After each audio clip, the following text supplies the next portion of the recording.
Ngayon, nandito ako sa ilalim ng akasya. So, mapapansin nyo. So, dito ako nagre-relax. Naglagay ako ng duyan kasi sobrang init ng panahon. So, kakatapos lang ng work. Madaling araw. So, tapos yung work. And then, ayun, naayos na din yung mga businesses sa marketing. And then, ayun, okay dito pero medyo mainit-init na kasi nasa nasa mga alas 10 na ngayon. So mapapansin nyo dito pwede kang mag-relax dito. So kahit mga dalawang oras o isang oras pwede ka mag mapag-isip sa makikita nyo yan. So sa tinali ko yung duyan sa malaking puno na nakabuwal. So ayan yung ginawa kong farm na dapat ostrich yung nakalagay dyan. So syempre hindi ko na siya nagagamit.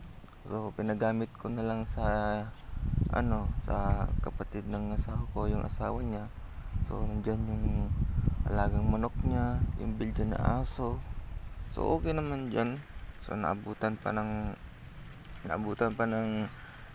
asawa ko yan. So mga starting ko yan nilinis, ginawa yung farm na yan siguro mga ano um, isang buwan at kalahati. So natapos ko siya isang buwan kalahati. So plano ko kasi dyan lagyan ng ostrich, kaso kailangan pa kasi ng permit nun. So walang permit yung nagbebenta. So na-ideal ko na sana, makukuha ko na sana ng 4 na piraso ng 40,000, kaso walang permit. So ayun, nagawa ko lang siya walang ROI.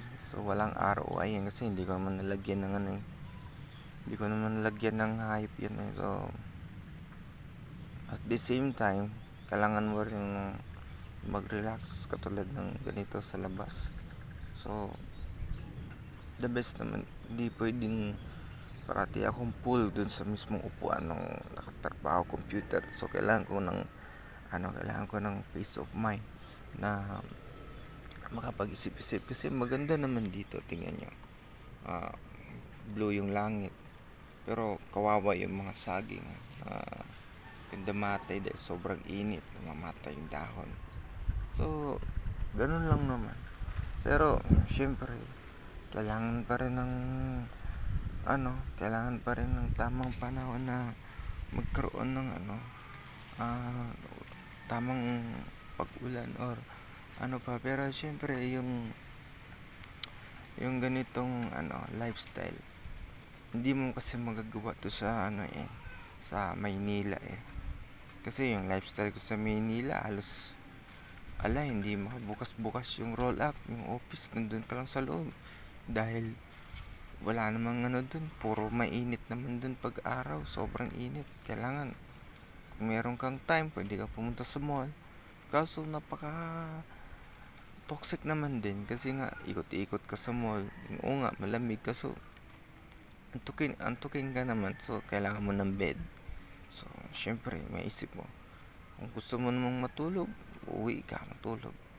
Tapos walang maganda. Hindi katulad dito sa probinsya ng asawa ko.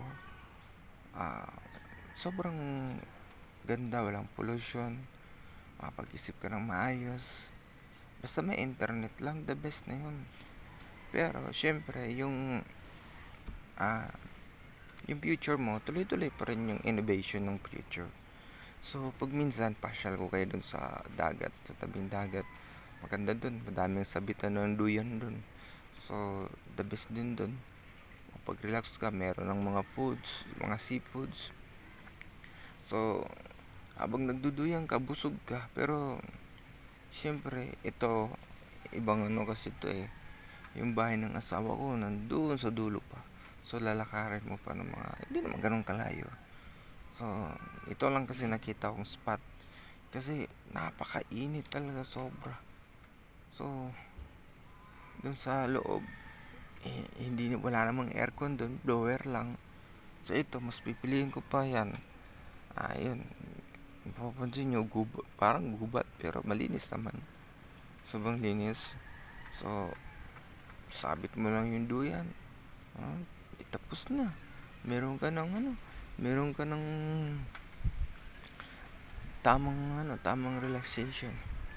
So, syempre kahapon, aga talaga ako natulog kagabi dahil siguro napagod ako sa motor.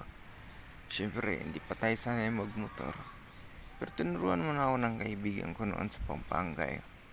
Pero hindi pa ganun ka yung ko, pero napatakbo ko 'yon.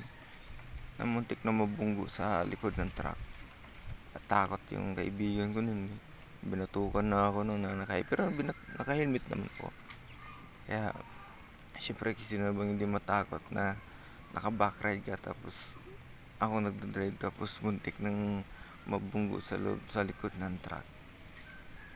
Same lang naman din yung nag-drive ako ng pickup na muntik ko nang malaglag sa sa dike ng tulay. Yung hindi ko na preno yun. Doon napunta yung pickup truck sa sa tulay. Pero syempre, lahat naman ng paraan, lahat naman ng bagay, may naman yun eh. May final destination eh. Kumbaga, ingat-ingat lang talaga. Tsaka, konting pray din. So, ganun. So, kaya, ngayon, syempre, gusto ko talaga na makapag-relax. Yeah, sa kilis, oh. Buhay na sa kilis, oh. Ayan, sa kilis, buhay na. Kaya, mamaya, manulo kami mamaya. Tapos, mamaya, kung magbayad yung mag-utang sa akin, bili na motor, tag-isa yung motor. Yan. Nakil, kumain ka Nakil? Nagsayang ako doon. Sayang ka na? Oh, wala lang ulam. Wala. Hindodong. Hindi ka yata kumakain. Ayan, tumunog na yung dinosaur ni Jerry. May laki ang bill dyan. Kuling ko kabi na no? Na? Hello?